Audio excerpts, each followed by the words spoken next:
horrible, excruciating pain for 4 straight months. A tell-all from John Tesh. The pain is real. Yeah. You know, and people are, well, take a pain pill.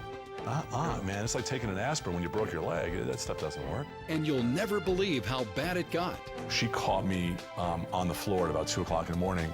I couldn't breathe, and I was just like, you know. Well, fans of John Tesh, you know, they know that he suffered from back pain not too long ago, but they didn't know how bad it was. In fact, no one knew. For months, John Tesh just struggled through unbearable pain, and as he told our very own Scott Ross, pain that nearly caused him to take his life. Take a look.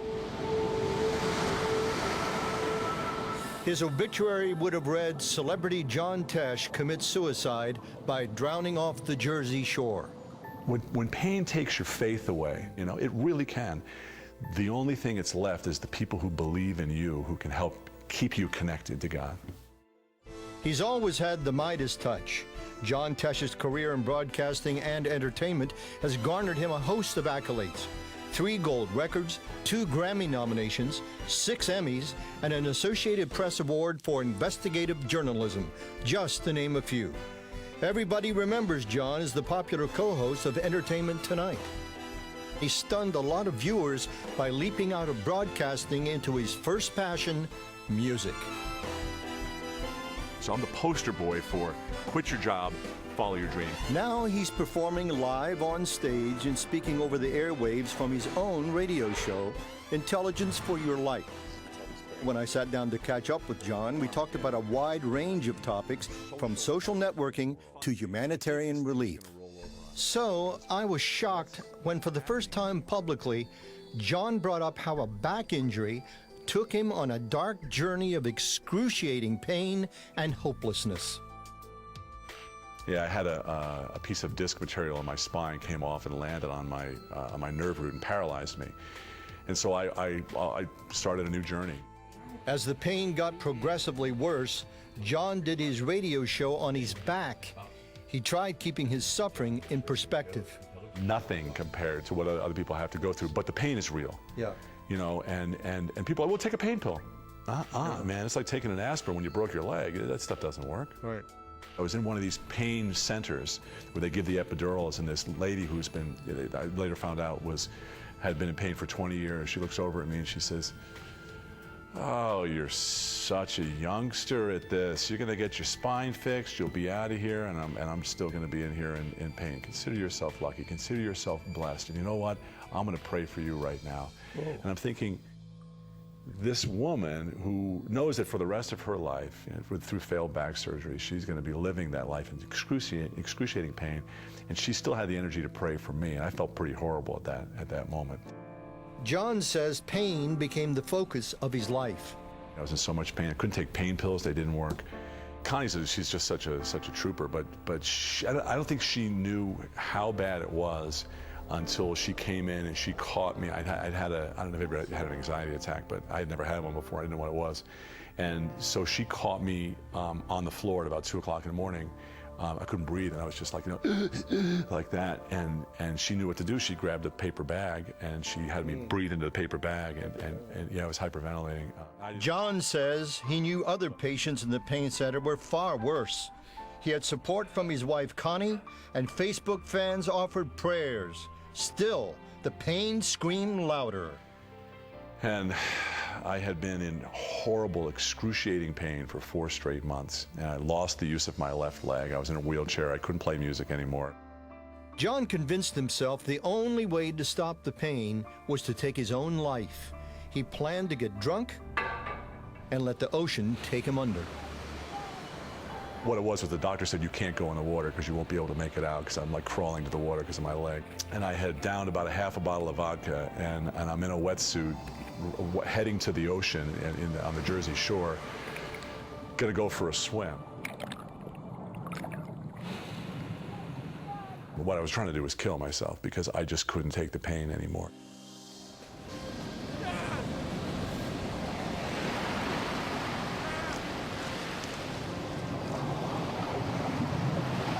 John's suicide attempt ended in the arms of his son, Gib.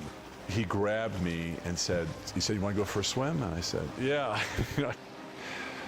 He took me and he held me in the water as the waves washed over me and tears came down, And I realized that, that was, I had a lot to, to live for. A successful back surgery eventually restored John's health. When you get taken down like that, it puts everything in perspective. And you're healed now? I am. So the prayer thank God. worked. Prayer worked, and everybody was praying for me. What did you learn in that kind of suffering? I learned the power of intercessory prayer, and I learned that you can never do it alone. And your faith is intact now? More than ever. Yeah. More than ever. I've tried everything, and the only thing that works for me is Jesus Christ. I mean, I guarantee you, at 58 years old, I have tried everything. And, New Age, this, that, whatever, The only thing that works is a connection to God. Yeah. Wow, Pat, I was just watching that story and I was thinking, you know what? Life challenges do not exempt anyone. A lot of people think if you're in the media, if you're a high-profile Christian, if you're this or that, then you've got this kumbaya life. But the reality is that it's not that way. Every single one of us has to rely on the Lord in every instance of our life and persevere in that, Pat? That's it.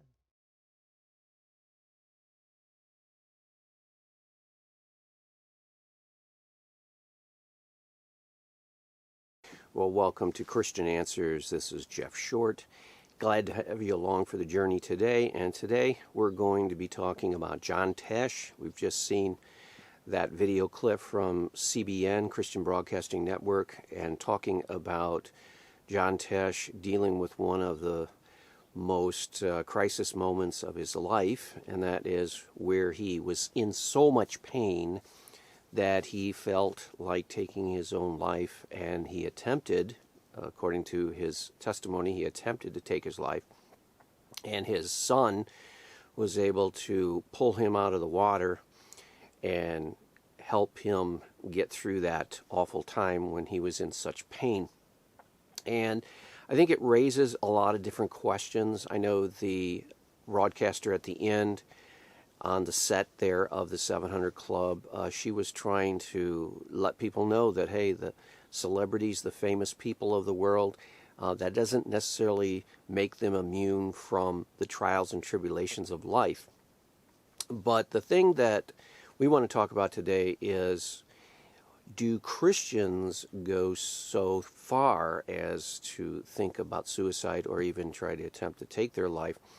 And what can be done instead of just going through and processing these problems the way the world processes them? Now, I know some people might say, well, it's not really appropriate, it's not really good to talk or evaluate the way people react to stress and problems and trials and tribulations of life because we haven't gone through what they're going through. So, like the Indian proverb, let me walk a mile in the moccasins of another Indian before I judge them.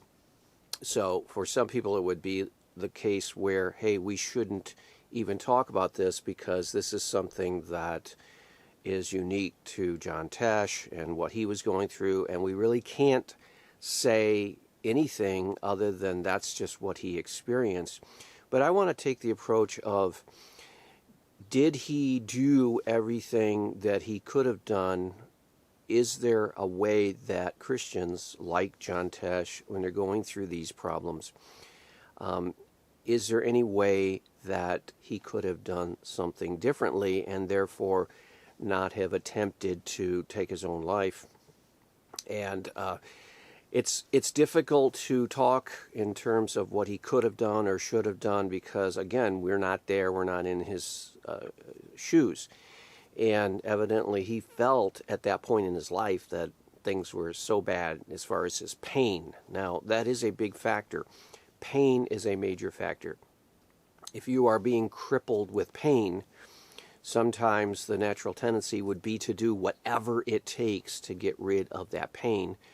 And if that means overdosing on pain medication, or if that means trying to swim out into the water and end it all, that was his approach. He wanted to end that pain so much that he was willing to end his life in the process.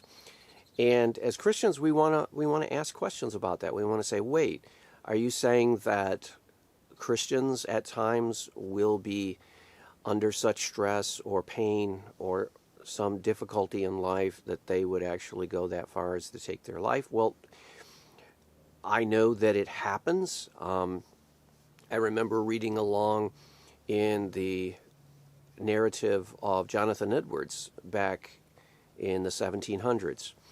And he performed the funeral, I believe it was his uncle, who had committed suicide. And his uncle was a member of the church, and so on and so forth. And I thought, wow, how did Jonathan Edwards explain or talk about that to his congregation?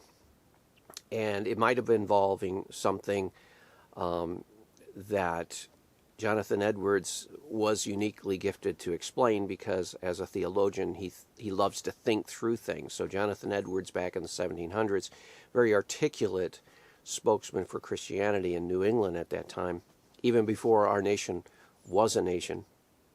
And so there are occasions where you will hear of professed Christians taking their own life and doing what John Tesh evidently tried to do. But we want to talk about, are there ways to avoid that? How should a Christian react? And again, it's easy to sit back and analyze when you're not in the situation, when you're not in that pain. Again, he was under great stress and he was in great pain. So we have to take that in consideration. And we also have to say that, when a person's not in their right mind, they may do something that they wouldn't do if they were in their right mind. So it's kind of like the situation under torture. If you're under torture, you might be willing to almost do anything to stop the pain.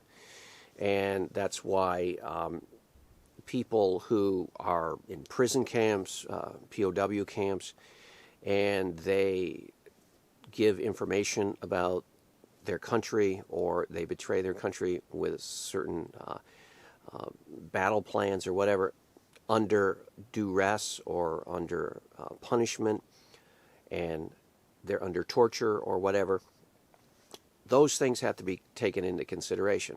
They're not in their right mind.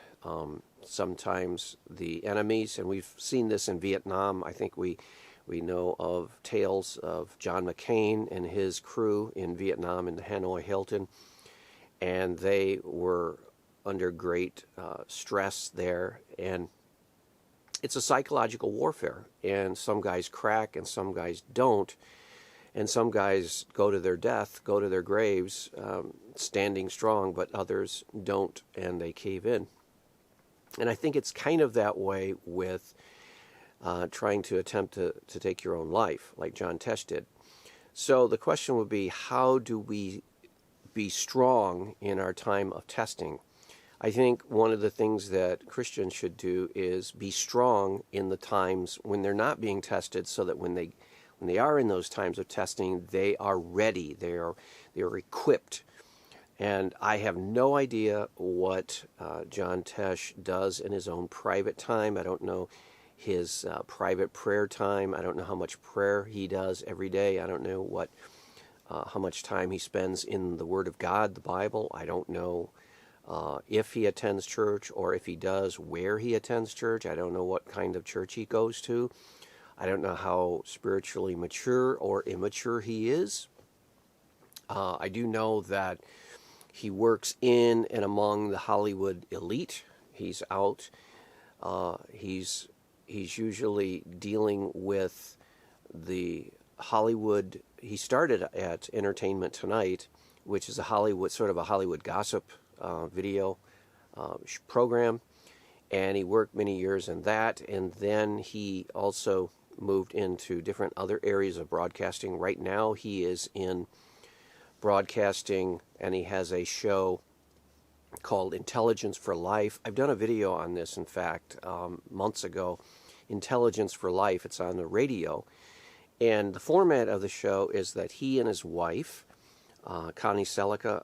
He married another Hollywood actor or actress. He married her, and then now they have a program, a radio program, where they look at problems, very common, simple problems in life, and then they use academic research and the experts' advice on how to get through them. So if there's a relationship problem, they will quote a relationship expert or a psychologist, a famous psychologist at a university or study or something like that. So they're using, it's sort of a academic, intellectual, scientific, if you want to call it that, how scientific is psychology, for example. So you have to be careful when you use the word science, because nowadays science is used for everything. Sociology and psychology and therapy, and even some of the so-called soft sciences are labeled science. So I guess everything gets labeled science today. Whenever people study something, it's called science. But so they use and they call upon and they draw upon all of these scientific research studies and expert opinion and so on and so forth.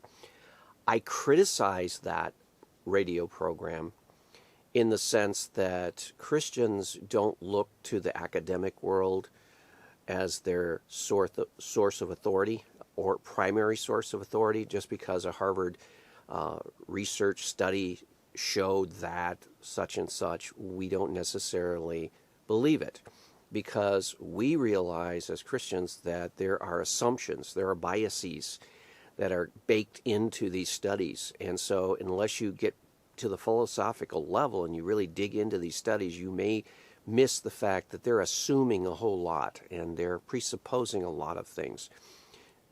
And then they build on those assumptions, presuppositions, and biases, and then you get their conclusions. And I think John Tesh and his wife tend to naively quote Harvard research studies and academic experts as the answers to life's problems. And as Christians, we need to be more concerned about the secular assumptions that come into our life. We can't buy into all of these secular assumptions.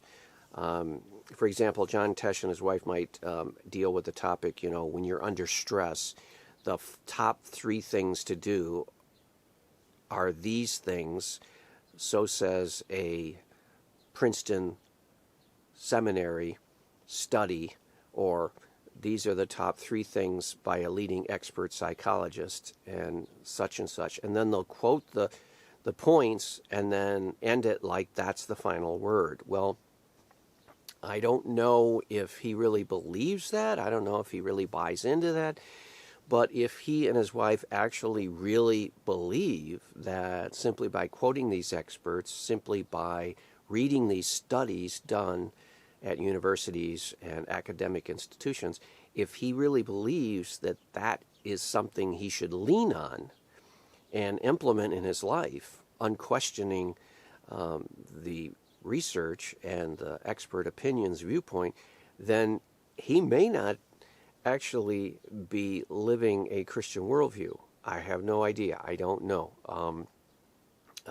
Because, again, I don't know his level of Christian maturity. I don't know his church that he attends. I don't know if it's a solid Bible-believing, Bible-teaching church, or if it's more leaning liberal, or it's more of an entertainment-oriented, musical, stage church. I have no idea where he goes to church. I have no idea what his spiritual disciplines look like in his life of prayer every day or Bible reading every day. I don't know if he goes to a prayer meeting or a Bible study during the week.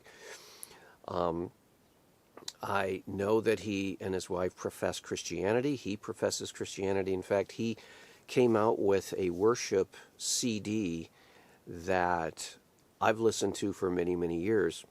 And they incorporate a lot of the praise and worship music of the last, I would say this is now 20 years old, this CD, or maybe 15 to 20 years old, but it's very good. And he was inspired to produce this Christian CD, and so he professes Christianity. But the question is, was he using his faith, and was he leaning on his faith, or was he leaning on his faith consistently when he decided to go ahead and try to take his life by crawling into the sea or the ocean, and that his son had to come out there and pull him back and save his life? Was he acting consistently, or was he leaning on his own understanding? We're told in the scripture, trust in the Lord with all your heart. Do not lean on your own understanding. Now, he did say that he was trying to dull the pain by drinking, I think he said, a bottle of vodka or something like that. So he's drinking alcohol at this time. Now, again, it's difficult to judge someone like a John Tesh or anyone in his situation when he's in such intense pain. He had a back operation. The pain, the doctor said, would go away eventually, but it hadn't. And so it was driving him out of his mind. The pain was so intense. And evidently he started drinking vodka. Now, was he also on pain medication? If so, was he trying to do self-harm there? We're mixing drugs and alcohol at the same time. Maybe he wasn't even thinking. Maybe his mind wasn't even clear. But again, why does a Christian have vodka and drinking vodka and trying to drown out his problems with that? The Bible teaches us to not get drunk on wine. It teaches us not to get drunk, to not get intoxicated, because it's kind of an insult to our Creator, God, when we're basically saying, I can't deal with life, even with your help, even with the Holy Spirit's presence in my life. I need something to drown out life, and so I'm going to go to the bottle, and it's kind of an insult to God. Well, God would say, well, wait a minute, am I not enough? Is not my grace sufficient for you? Do you have to turn to these artificial things? It's the same argument against people who take recreational drugs. Is not God enough? Can't He help you deal with the ups and downs of life? Do you have to turn to the bottle of alcohol or turn to these recreational drugs to be in a good state of mind, or to get through your hard times? No, it should be that as Christians we turn to God, we turn to prayer, we do whatever we have to do, but we don't turn to these things that the world turns to. So that's kind of, there's some evidence there that he is somewhat worldly, based on the fact that he turned to the bottle, the vodka, and then trying to end it all, not calling someone, not calling his wife, not calling his son, not calling the pastor of his church and saying, hey, I'm in trouble here, I'm really hurting, and I'm thinking these thoughts or whatever. It seems like he took matters into his own hands, and he was trying to act in a way that was autonomous from God, that was separate from God, that he wanted to take control of his life. And in this pain, instead of saying, God, what should I do? How do I relieve this? Now, I'm assuming that the church that he goes to and the Christian friends he has have been praying for him repeatedly. I would hope that prayer warriors were praying for him on a daily basis, and things were being processed in a proper Christian community way. The Christian community is there, and we here in the West, it's difficult for us because we tend to be more individualistic, and we don't rely on the church community as much as some of our brothers and sisters did in the past. And especially in the early church, where that's all they had. They had each other, and they had God, and they depended on God, and they depended on each other. And that was the way they got through things. When they were starving, other Christians shared with the ones who were hungry, and the ones that had something they would share with the other Christians, and that's the way it was, and there was real community. I don't know if John Tesh has that kind of community. I hope he does. But if he's in a community of faith and he's close to Christians, one would hope that he would turn to them and cry out and say, hey, pray for me at this moment, at this time. I'm thinking of doing some damage, some harm to myself. I need some help. Or getting himself to a church and praying with the pastor and praying with friends and so on and so forth. I don't know.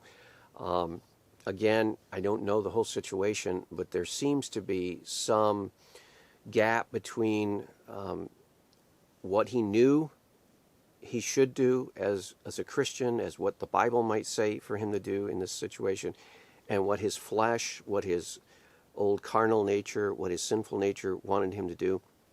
It could have even been an element of the attack of the enemy, Satan, the devil, could have been attacking him, no doubt was attacking him. I think that's the way it is in all suicides and suicides attempts, where someone feels desperate and hopeless. That's the devil working on their mind, trying to get them to do something they wouldn't normally do. And so he was under attack. He was under spiritual attack. But I believe that there were things that he could have done that he didn't do ahead of time that could have gotten him to the point of being strong and resisting the urge to try to take his life, to do harm to himself. And again, we can all sit back and think of what he could have, should have done. And again, I don't want to say that I know exactly what he should have done, but I believe that as a pastor, I would counsel people, be ready and be strong before these trials and tribulations come, because you don't want to have to be trying to grow and gain strength during the trial. You want to have that strength. You want to have that spiritual maturity. You want to know how to pray. You want to know how to read the Bible and stand on the promises. You want to know how to call for help in the Christian community before you're in an emergency situation like this. So I'm not exactly sure what he should have done different, and I don't want to tell him what he should have done. But I would say to Christians, there are things that we can do to prepare for those dark times in our life, and I would encourage you to do those steps. Get yourself in a daily prayer time habit. Get yourself in a daily Bible reading habit. Get yourself in a strong Bible-believing church, and don't be afraid to reach out for help when you're in trouble. And let's just pray that, just like what happened to John Tesh, God will send a way of escape so that we don't have to go through that darkness. And I hope that's been helpful to somebody. And we'll see you back next week on another edition of Christian Answers. God bless.